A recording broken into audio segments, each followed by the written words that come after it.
Merci beaucoup. Peut-être pour donner un contexte sur ProParco. Donc ProParco, quand j'ai pris ce poste en début 2024, le portefeuille de ProParco en RDC était assez petit pour moi. Donc en 10 ans, on n'avait déployé que 40 millions d'euros. On a fait vraiment l'effort de présenter à notre conseil d'administration de pouvoir faire plus en RDC parce que, comme je l'ai dit auparavant, il faut construire en RDC, il y a tout à faire, tout à faire. À l'époque, notre portefeuille était plus focalisé sur les banques et sur un seul instrument financier, ce qui est les garanties. Les garanties. Et on a fixé un objectif depuis l'année passée de faire au moins 50 millions de dollars de deals chaque année. On l'a atteint en 2024. Cette année, si tout va bien, on va dépasser cet objectif. Et donc, pour pouvoir faire plus dans un pays qui est vu très risqué, ceux qui jouent sur la tarification de nos financements, il faut être un peu créatif. Donc, il faut utiliser du blended finance. Donc, le blended finance, c'est utiliser des fonds concessionnels pour pouvoir réduire la tarification. Comment ça fonctionne?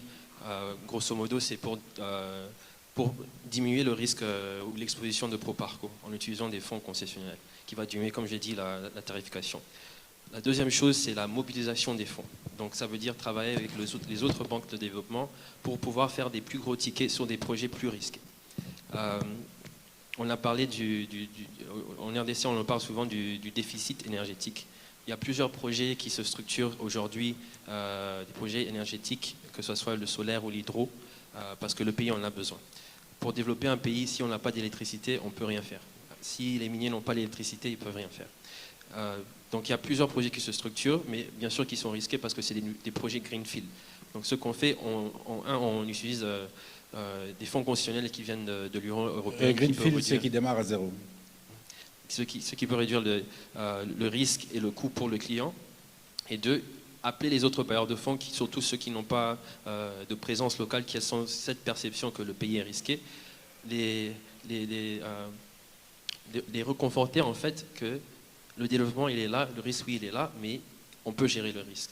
Donc il faut être créatif, il faut être, comme on dit ici, il faut être souple, mais il y a tout à faire ici, il y a tout à développer ici, que ce soit l'énergie, les infrastructures, l'agriculture surtout. Donc le potentiel il est là et c'est aussi à nous, en tant que fonds banque de développement, de pouvoir être créatif pour pouvoir réduire le risque et aussi à partir de cette présence locale, discuter aussi et faire comprendre aussi à nos collègues qui ne sont pas sur place, qui sont à Paris, qui sont en Belgique, les faire comprendre que oui, le pays, il y a un risque, mais il y a un fort potentiel et le développement, il est là. Donc c'est ça notre volonté pour la RDC. Très bien, donc